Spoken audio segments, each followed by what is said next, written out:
Okay guys, so something interesting happened. I thought I was recording, I was not. And in the past, that would have been some kind of random example of me to automatically feel like I have to restrict after that. Kind of like a self-punishment, kind of like something of taking back control, kind of making up for the mistake or for the imperfection I had done. And so today, this is how I actually deal with these type of things. I just immediately go and get something to eat. Basically just because I can. It doesn't matter if I have mental and or physical hunger. It's just something I rewire in my brain. I just do because I can and because I have to in order to get rid of this automatic response of restriction. And so yeah.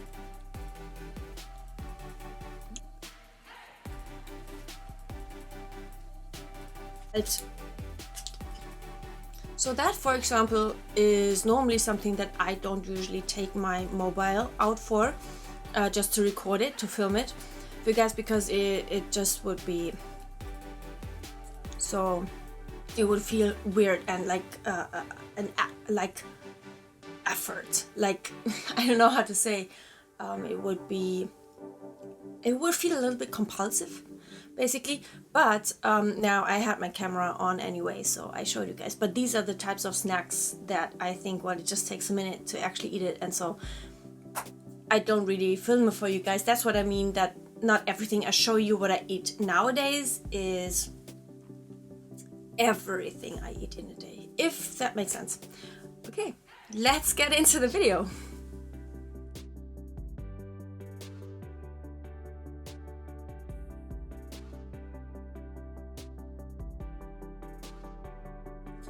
Hi, it's me, Carbundance. Welcome to my 365 days from eating disorder to recovery.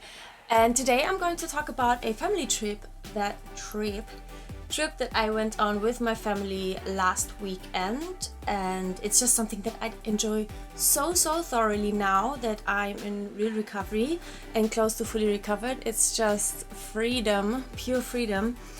And also on this day, like what you see right now on the screen, we're going to get to what I ate 1 week ago in a minute. But this is what I ate 1 year ago in Quasi Recovery still. But on that day, as you see, I had a snack that actually was not in tune and in sync with all of the fruit only type of thing that I did in that time, because I had that finger thing where my fingers were swollen, and I thought it's because of something I ate, but today I know it's because I underate.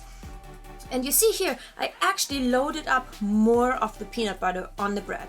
So first it was bread, second it was peanut butter and like fats, and third it was processed, fourth it was with salt, and it was with fifth it was without volume and without water. It was not wet, not a wet starch, as Dr. McDougall would like to say.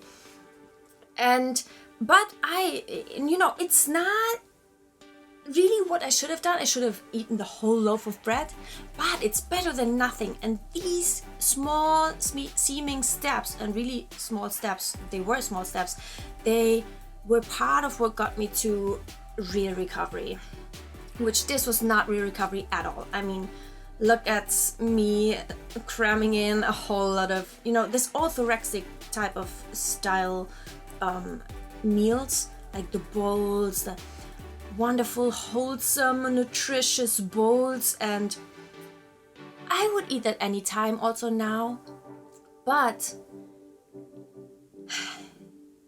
not only, and also not in order to keep myself full, right? And it was just really disordered there. But also what you see here, this was a screenshot from this girl Audra, and I was looking at things like that on that day. I took this screenshot on that day, and I was just dreaming of these kinds of dense unweighed cereal bowls. She was talking about her program there, her Balance Babes program, and I was starting to contemplate if I should buy her program, and I eventually did end up buying her program. As long as you're eating enough, she says. Yeah, but you know, her program is very much about whole foods as much as possible and vegan and stuff, and it didn't help me personally, because I also thought, well, I just have to eat enough and that's it, but that's not it. It's about so much more than just eating enough calories. It's actually about zero restriction also in the types of foods. To what I ate 1 week ago, this is actually something that I ate at midnight, like on my birthday. I forgot to include that in my video from yesterday. So that was just midnight snack, just as many as I wanted from there. It's all of those things it tells you are just little things that don't matter. It's all of those things, yeah, like throwing away stuff into the bin, like because you don't want to eat it all, or leaving leftovers in the can when you pour them, or like leaving some bits, some scraps of food on the plate. That leave you, making them quite big things that do matter, and like only eating half of the cookie or something. It's like these little things that you say, well, it's fine, other people are doing that as well. Or for example, like, you know, just breaking off a piece of your pastry and then pretending like that's fine and doesn't matter. Who can relate? I can. Give it an inch and it'll take them all, until you've spent your entire life with an ED ruling. Don't get me wrong, I'm not saying you have to finish everything on your plate forever, lol. I actually did have to for about a year of my recovery, but now if I'm intuitive, if I'm stuffed, I don't. This isn't possible until you have your own intuition that isn't ruled by an ED.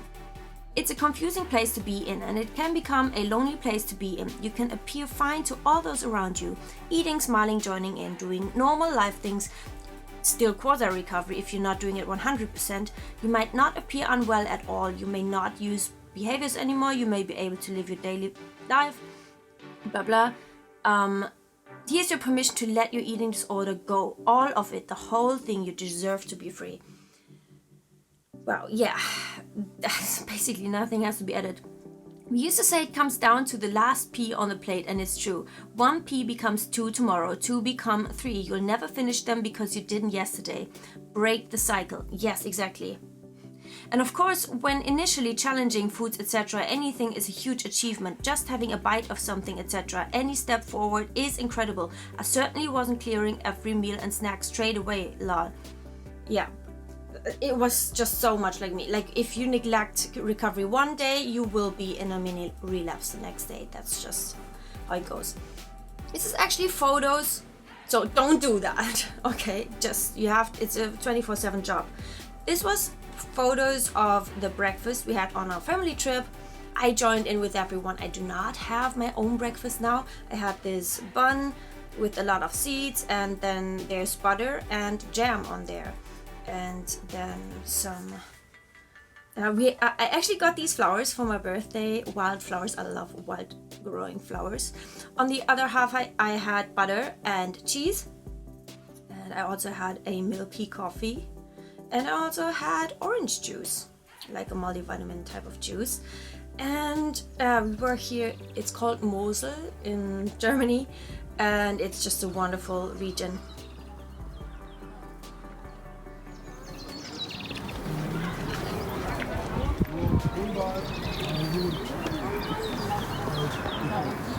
So nice. I love nature. I'm a nature girl. We had some picnic then because we were out and about. I had an apple, and then I had several of those white spaghetti type of things with hummus we had with us. And I don't have to plan what I eat. I just have what everyone else has, and we share stuff. I also had camembert, like this type of cheese, the soft cheese. You know, these things are crucial for my recovery. It's like I would not be at the recovery where I am now if I had not gone eating also the non-vegan stuff. We all had some ice cream, and I had the one that my eating disorder always deemed the worst, which is a basic, normal, like almond magnum. the one which I know in my brain has the most calories. David actually had the vegan version. They had a vegan Magnum version, but I purposely chose to have a non-vegan one. I know some people will be like, how dare you, how could you? This is exactly where you should and could choose the vegan version. Well, it's still about the rewiring in my brain, still, like for real recovery. And so this has to happen. This is very random. I had some salami and some tomato. And then I also had some, just out of the bag, some granola, which we had there. I did not buy this, you know, I would also eat the regular one if it had been there. Then later I prepared myself some chocolate oatmeal because I was hungry. And guys, I was actually the only one being hungry there. And because, yeah, actually, I knew we were going out, like we said we were going out later for dinner. And it was in about 2 hours. And I was hungry at that moment. And I just ate the whole thing and didn't care. I wanted a pancake. I also wanted nachos. So I got both. Listen to your body. Eat what you want. And these are just some screenshots from that day. Yeah, listen to your body, honor your hunger, order what you want, eat what you want. I used to find ordering what I wanted hard. I used to analyze menus trying to find something I thought looked nice but that my ED also approved of. Yeah, I mean, she's talking about how nice it is to just order what you really want and then go on about your day. That's exactly what I did in the restaurant when we went out for dinner that night also. And I got to this place by doing a lot of eating out, a lot of challenge repeating, and a fair bit of feeling shit but doing it anyway. I forced myself to order what scared me. I forced myself to be spontaneous. I forced myself to swap knee-jerk no's for knee-jerk yeses. That's exactly what I am still doing and how I started real recovery. I had to start to be the one to suggest that we are going out.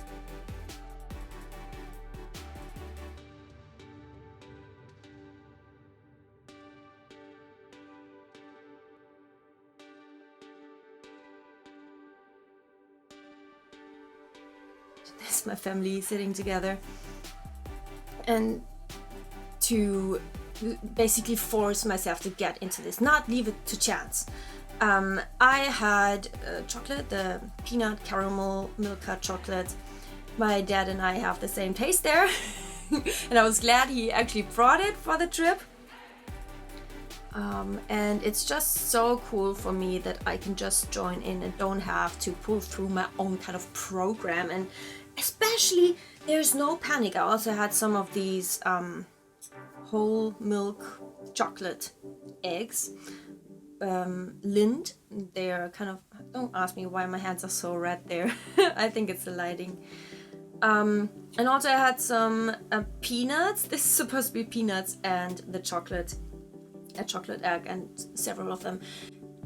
It's just the absence of panic and fear and the thoughts around food and what I will eat and will not eat and can eat and cannot eat is what gives me the life I live now. And it's the thing that actually brings out the person that I really am, because for once, finally, my life is not about food and no food and movement and no movement and all of that stuff. It's actually about the people and the relationships, the experiences, the joy, like all of the things that actually matter. And someone who never had a problem with food or the relationship to it watches my videos and is like, well, duh, like that's what I have lived like my whole life. And I'm like, well, I have to relearn that. I don't know how that works anymore. And I actually had to learn that again. And I have forgotten how that is for the last 20 years.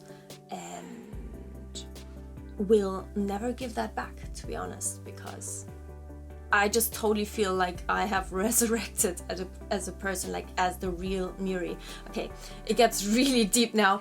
But yeah, I hope you like this video, please. If you do, don't forget to give it a thumbs up. We do have our Monday live stream tonight at around 7ish p.m. I will make a post in the community.